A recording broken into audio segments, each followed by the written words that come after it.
am Gia's daughter. I'm Olivia, and I hope you guys like and subscribe, enjoy this video, and that's all I wanted to say. Bye! Mwah. Hi, welcome back to my channel. My name is Gia, and I'm your friendly family nurse practitioner. And so today, I am going to talk about facing your fear. Confront your fear with courage.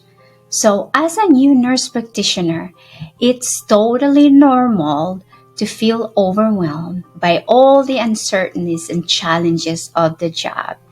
In fact, according to the American Association of Nurse Practitioners, about 20% of the new grad nurse practitioners do not feel ready to practice.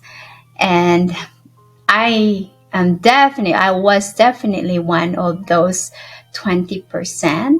And so you might worry a lot about making mistakes or not being able to give your patients the best care. But guess what? Most of the time, those worries don't even happen. For example, you might be really scared of misdiagnosing someone or dealing with a difficult case. Yes, I've been there too, and I've been feeling super stressed about it. But with the right training and support, you are going to handle those situations better than you think. So here's what I've learned. I've always, even in my first video, this is what I was emphasizing. When you focus on helping your patients, your fears start to fade away. Instead of worrying about what might go wrong, you'll be busy finding ways to make things right.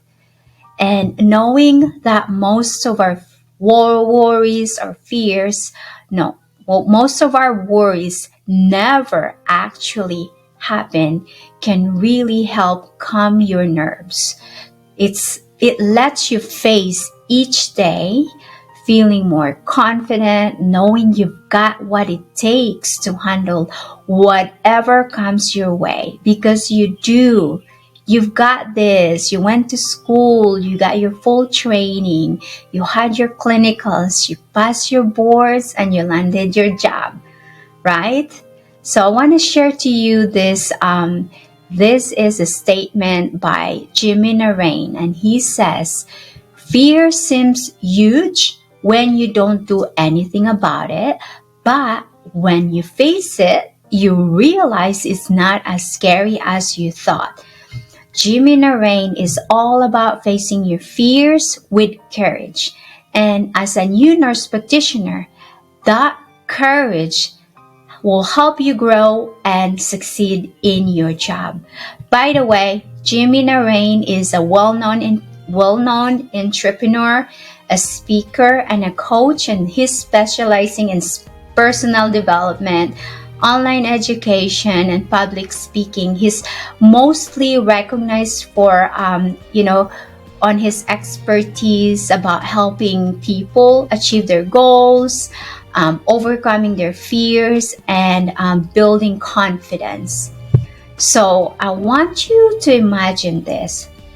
Imagine you're walking into your next patient, and you walk in, you saw your patient, you went through the chart before you went into the room, right? And he has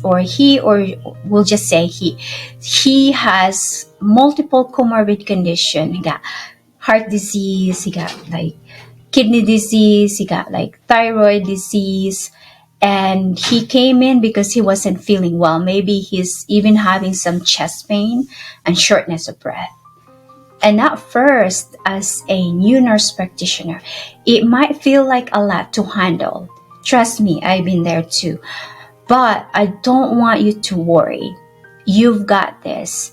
So, do all the nursing steps that we learned from school. Take a moment.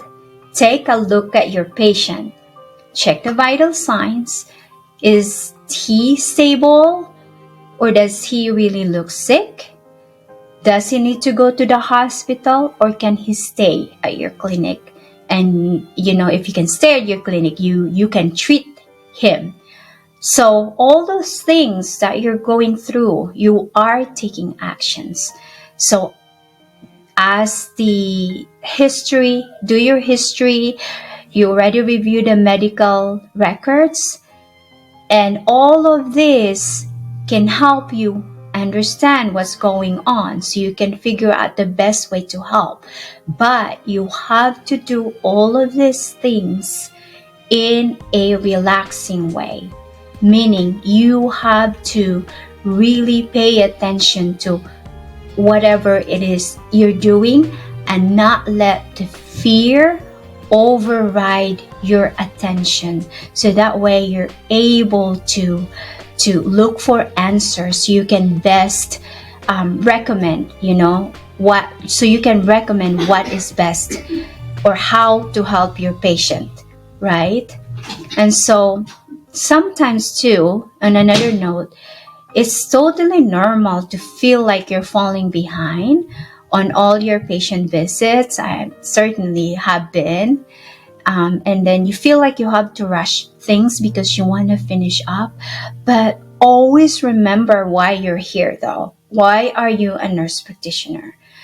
And that is to help your patients get better. So that is your focus of attention. So I know our time constraints, but at the same time, I really want you to make sure that you are paying attention. You are checking for any red flags, and that it will be safe to assume that if the patient don't have red flags, that you can safely take care of them in the clinic, in the outpatient setting. Okay, rushing through things without being sure can lead to mistakes, and this can hurt your confidence. So it's okay to go slow. Give yourself, allow yourself to be slow in the beginning of your career because you're still learning.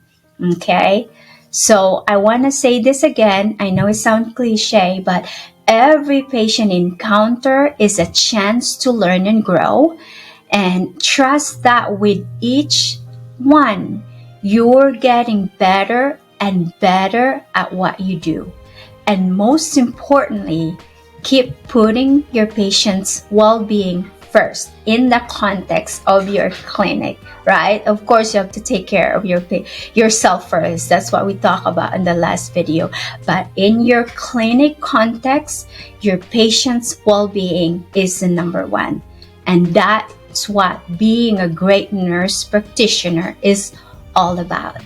And so how do we apply this concept to history taking? For me, history taking is more than just checking off the box or, boxes on a form.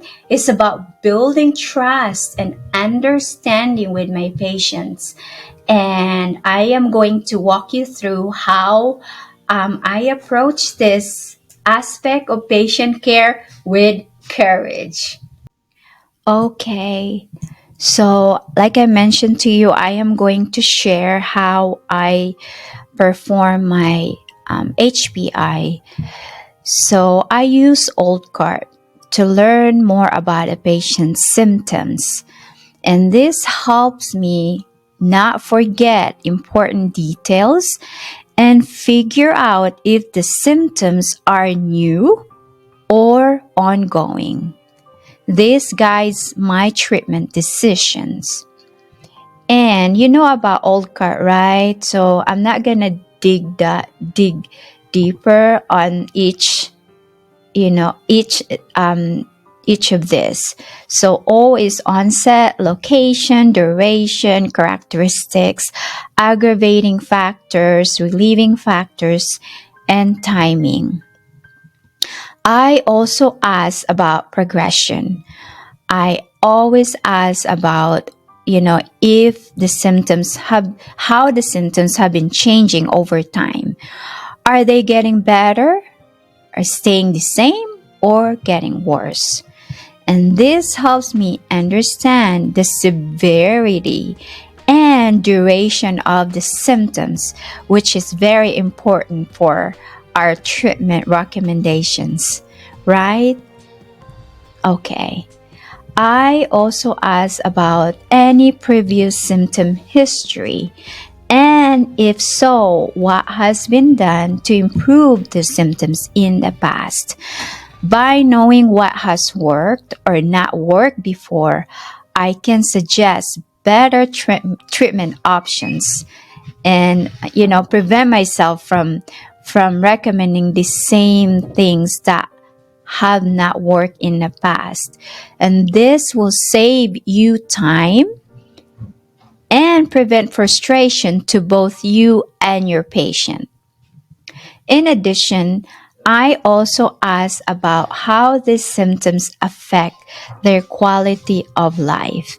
Because asking about how the symptoms affect the daily life, of our patients helps me understand how serious they are and then decide which treatments to focus on to improve my patient's quality of life, even just for that visit. I want to know what can I do for this patient today to help their quality of life. Okay, so moving on. Past medical history is very important. So when reviewing a patient's medical history, it is very important to spot any past issues that could relate to their current symptoms. For example, if a patient's reporting a palpitations, I think it's very helpful to check if they've had heart, lung, thyroid, any hormonal or mental health problems before, right?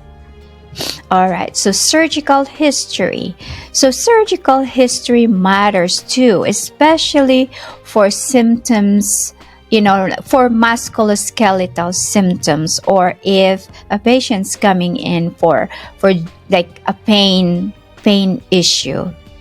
Knowing if they've had surgery in the, for example, they're coming in for back pain or knee pain, knowing that they had previous history of surgery on those areas can help guide our next steps. It's the same for stomach or for gastrointestinal or GU complaints. Past surgeries can actually narrow down your differential diagnosis. Okay? And then social history, I think this is also important to know. Understanding a patient's social habits is key. We need to know if the patient smokes, drinks alcohol, or use drugs, especially if he or she's complaining about pain, heart, lung, or mental health issues. And then family history, certain health problems like autoimmune diseases, heart conditions, or neurological issues might run in families. So knowing about patients' family history helps us understand their risk better and then decide on the best care plan or best plan of care for the patient.